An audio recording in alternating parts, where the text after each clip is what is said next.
Olá pessoal, sejam aí bem-vindos a mais uma videoaula. Nessa videoaula nós vamos falar sobre como podemos criar algumas definições locais, tá? Dentro das próprias funções nós vamos criar alguma estrutura ou outras funções constantes. E vamos falar um pouco sobre tipos de dados em Haskell.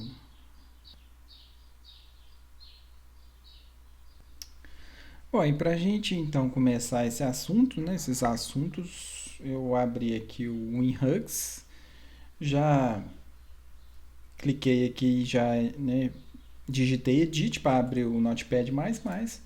Com esse Notepad++, então nós vamos aprender agora um comando que a gente chama de where, né, e com esse where a gente consegue definir funções locais. Então, dentro de uma função, eu vou conseguir colocar uma outra função, a definição dessa função. E o escopo dela vai ser justamente essa função onde ela foi declarada. Então, eu vou fazer um exemplo aqui fictício, né, que a princípio não faz muito sentido, né, de utilização, mas que dá para vocês analisarem aí como que a gente usa esse comando where. Tá? Então, olha, eu vou criar uma função que ela retorna a soma aqui, ó, de B mais C. Tá? E o que seria, né, esse B mais C? Seria, então, definido aqui dentro da própria função, onde eu vou usar um where e eu vou falar, ó, o B ele é uma função constante que retorna 1. E o C é uma função constante que retorna 2. Pronto, ó, criei, né, eu vou salvar. Nós vamos dar um load aqui, um reload.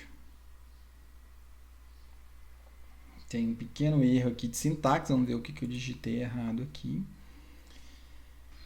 Bom, analisando aqui, eu esqueci de colocar um ponto e vírgula aqui, ó, no final, né, de cada definição do where, tá? Então é um lugar que eu tenho que usar esse ponto e vírgula, ok? Então, colocando esse ponto e vírgula, eu acabei de definir a função constante B e a função constante C. Estou usando esses dois números aqui, ó, né, dentro dessa função aqui. Se por acaso... vamos testar aqui primeiro. Salvei, vamos ver se vai funcionar, né? Vou dar um reload. Ó, pelo menos agora não deu erro, né? Então eu vou chegar, vou apertar um A. Ok, ó, deu 3, 2 mais 1, 3, né?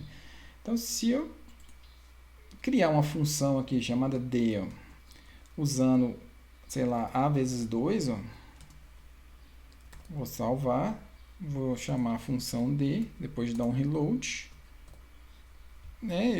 Eu tenho o resultado de 6, que está correto. Se eu tentar usar aqui, por exemplo, a variável C, vou salvar e dar um reload, vocês vão perceber, ó, que ele não identificou o que é essa variável C aqui. Ó. Então, o que é essa C? Por que ele não achou? Porque o escopo dela, né, só está definida para essa função aqui. Ok? Então, eu vou deixar aqui vezes 2. Ó. Então, aqui a gente, né, definiu um escopo e utilizou essa variável de escopo, aí, essa função constante, né, na verdade. Existe uma variação desse comando, tá, em que a gente, em vez de usar a palavra where, nós vamos usar uma outra palavra reservada que chama let. Tá? E a forma, né, de se pensar é a mesma, só que ela... Quando você usa um let, você primeiro vai ter que definir as coisas para depois usar. Aqui no where não, né? No where eu estou usando aqui o B e o C só embaixo que eu defini. Tá? Então é apenas, né, a forma sintática aqui é um pouco diferente. Ó. Então eu vou fazer assim, ó, A. Esse A, então, ó, aí eu vou criar com um let aqui. Eu vou criar então o B igual a 1.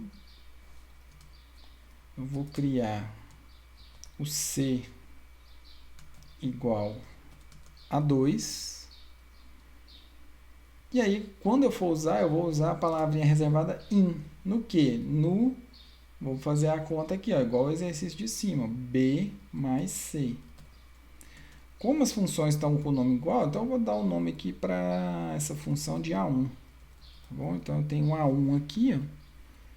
Vou salvar essa função, vamos testá-la aqui. Então, vou dar um reload. A gente tem um pequeno erro de sintaxe, deixa eu ver o que pode ser aqui. A princípio, eu vou chegar um pouquinho para o canto aqui, ó. A gente trabalhar na indentação, né? E repare que, né, eu apenas cheguei, ó, o C aqui para o lado, né, aquele que eu disse lá nas primeiras videoaulas, né, então a indentação aqui ela forma o escopo, né, o bloco, então é muito importante a gente deixar o código indentado, então um espaço, né, deu uma mensagem de erro, ó. Então na hora que eu fizer o reload agora, o erro sumiu, então eu vou usar a função A1, que vai me retornar 3. Então eu fiz dois códigos de formas diferentes, né? Então eu defini aqui funções constantes locais de duas formas diferentes, uma usando o where e outra usando o let, né? Qual que é a diferença, assim, um princípio básico aqui? É porque que no where você define o que você precisa depois da expressão, né? Então suas associações elas são feitas depois da expressão aqui da função. E aqui já foi o contrário, ó. Eu criei primeiro as definições constantes aqui, né? E depois que eu fiz a operação de soma aqui, tá? Então eu mostrei dois comandos para a gente criar definições locais. E antes da gente começar a falar sobre tipos, vamos fazer dois exercícios aqui básicos, né? Só para a gente reforçar o que a gente acabou de ver. Então, olha só, o primeiro exercício é o seguinte, ó, faça uma função sem parâmetros, né, então não vai ter parâmetros de entrada, né, e que defina três variáveis com valores fixos. Então, a gente vai ter três funções constantes, e aí ele não fala o valor, a gente pode pôr qualquer valor lá, tá, na nossa função, a qual retorna true se os valores são iguais. Então, esse é o primeiro exercício. Vamos ver o segundo exercício, ó. Faça uma função para calcular a área de um triângulo com lados A, B e C, utilizando a fórmula de Aron, né? Mas crie uma função local para calcular o S. Então, aqui embaixo no slide, ó, eu coloquei, né, a fórmula da área do quadrado aqui. O que é esse S? Ó? Então, é a soma dos lados aqui, ó, A mais B mais C, né, e eu divido por 2. Então, ele pediu para a gente fazer usar aqui um Aron, um let aqui para calcular esse S. Ok? E aí a gente vai ter a função aqui que usa esse S. Ó. Então, eu vou multiplicar o S porque S menos A, S menos B, S menos C. Tá? Então, esse que é o exercício. Vamos lá, né, ver se a gente consegue fazer. Bom, então eu vou criar aqui uma função, sei lá que vou dar o nome de iguais.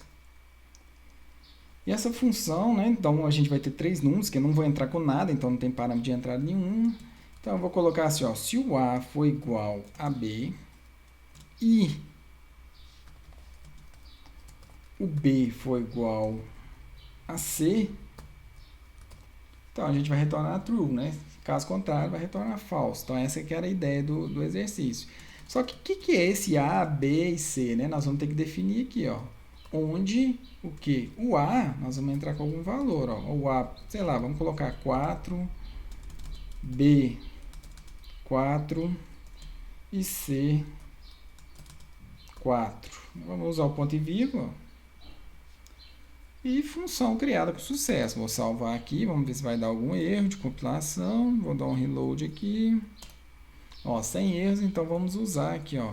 Esses números são iguais? Verdade. Aí, se a gente for trocar aqui, ó, então vou colocar, sei lá, o C como 5. Salvei. Vamos ver aqui o que acontece. Reload. Com o reload, a gente testa o iguais de novo. Iguais, agora false, né? Porque a gente tem o número 5. Ok?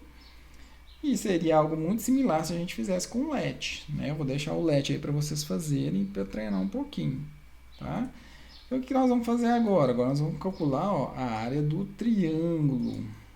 E como que é essa área do triângulo? O exercício falou, né? E deu inclusive a fórmula para a gente. Ó. Eu vou entrar com A, B e C. E aí, vocês lembram lá que a gente vai precisar, né, de um cara chamado S. Então a gente pode vir aqui, ó, e criar um where, onde o S, não sei se vocês lembram lá, mas é a soma dos lados lá, ó, A mais B mais C, tudo isso dividido por 2. Então aqui nós temos o S, ó. Tá? Beleza, e onde que eu vou usar esse S? Eu vou usar ele aqui na conta. Ó. Então eu vou chegar aqui e vou fazer assim, ó, SQRT, não sei se vocês lembram lá, mas tinha uma raiz, né? E o que a gente vai calcular nessa raiz? Aí tinha algo muito fácil lá, eu quero S vezes. Aí a gente ia fazer uma coisa, vezes outra coisa, vezes outra coisa. E a gente sempre subtraía, ó, o S menos A, S menos B, S menos C. Então, né, dessa forma aqui, ó, a gente obedeceu, né, o que estava escrito na regra lá. Então, eu quero a raiz dessa multiplicação toda aqui, ó. Né, e onde o S, né, então aí é até o legado da palavra, onde o S é igual a isso aqui, ó, A mais B mais dividido por 2. Né, olha o tanto que o código fica mais enxuto, né, criando essas definições locais.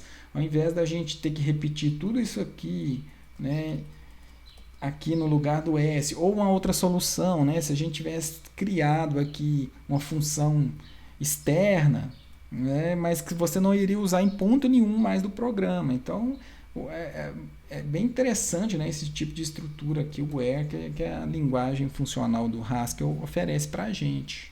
Ok? Bom, eu vou parar essa aula por aqui e aí na outra aula a gente realmente fala sobre tipos de dados em Haskell. Valeu, pessoal!